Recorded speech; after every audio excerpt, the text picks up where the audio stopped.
Bright Tuty. Every student matters. What are the functions of the family? First, economics.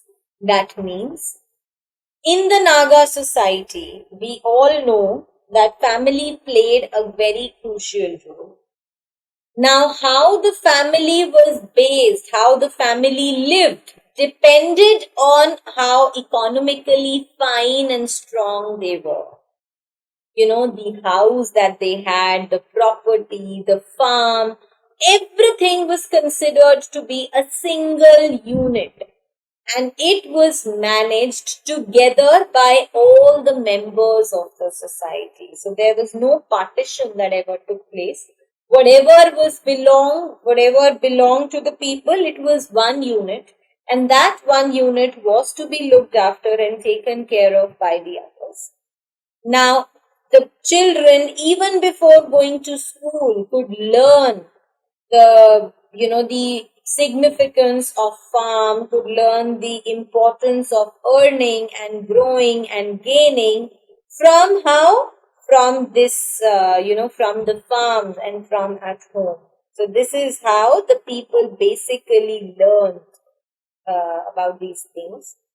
Also, as we discussed earlier also, basket and mat.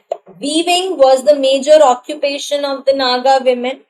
And what did they weave? They were very good at weaving the clothes, the baskets, the mat, everything was taught to the children at home.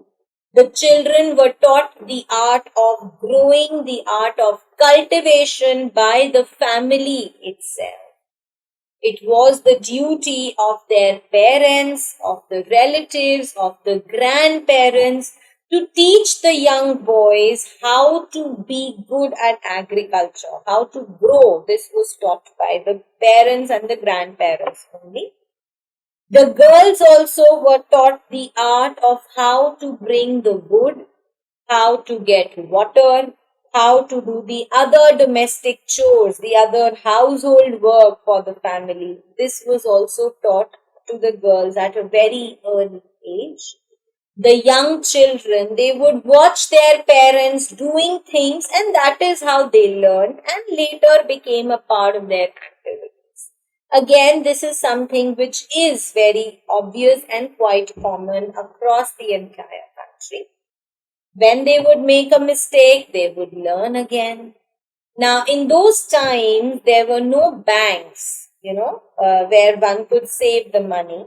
So the Naga people did not know the concept of saving. And they knew the concept of saving even then when there were no banks. And this quality, this value was further taught to the children as well. Every Naga contributed to the family. They followed the principle of socialism. That means they all believed that each one of them was responsible and accountable to look after one another. They did not leave it on anybody. They considered it to be their whole and soul responsibility. The next function of family was ethics. Ethics means the values, the good culture. So the responsibility of the parents was to teach their children good ethics, good behavior. It was done in an informal way, there was no proper and a formal method in which it was done. When the kids would sit with them in the kitchen, having food, drinking something, when the kids would work with the parents in the farm, the parents would keep on teaching and, imbibing in them some or the other value.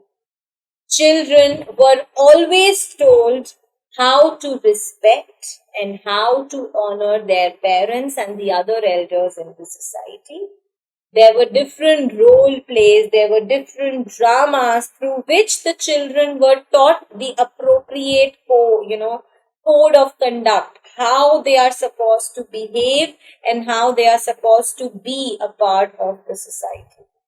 The Naga parents, they lived with one of the children. Okay, they never lived alone. They always lived with one of the children who was supposed to look after them. And Nagas are very honest, very loyal, and hardworking people.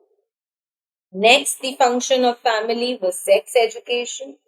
It was the duty, it was the responsibility of the elder members of the family to ensure that the boys and the girls were educated in a proper manner related to the sex education. The grandparents, the other relatives, the uncles and the aunts, everybody had a major role to play in this. Okay. Again, their mode of training, their mode of imparting education has always been very informal. It was given in semi-secrecy, not secrecy, but semi-secrecy, not surrounded by a lot of people. There was never a negative influence that the people of Nagaland could feel. They never had any free time. And that is why there were very less practices which are unacceptable in the society as a whole that one could find in Nagaland. Why? Because these people never had this much free time to think about anything wrong. They always believed in engaging themselves in the most efficient and productive manner. Their lives always revolved around their families. There were no cell phones, there were no television that these people had, and the people did not even know about these things in the past. Alright? So they simply spent their time with their family, with their kids, with their relatives. They would sit around the fireplace in the kitchen, they would talk to each other.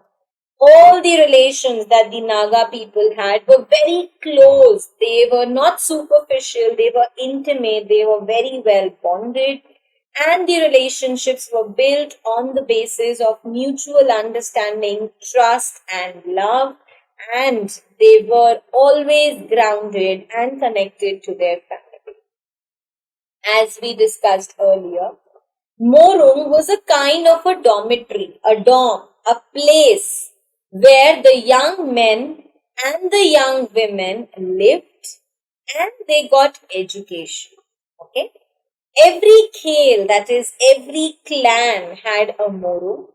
That morung was considered to be the primary educational institute where the children were sent, where the children grew and prepared themselves to face the life in general. All the clans, all the villages, everything, their songs, their folklores, the stories that they narrated to the kids, the legends that they had in their villages, their practices, everything revolved around the right things. The things which are acceptable and appreciable, they always were taught in the Morung. Morung also served as a fortress of the village. Fortress, it was a place where the young unmarried men used to sleep and they used to guard the entire village. So that place was considered to be an overall guard of their village.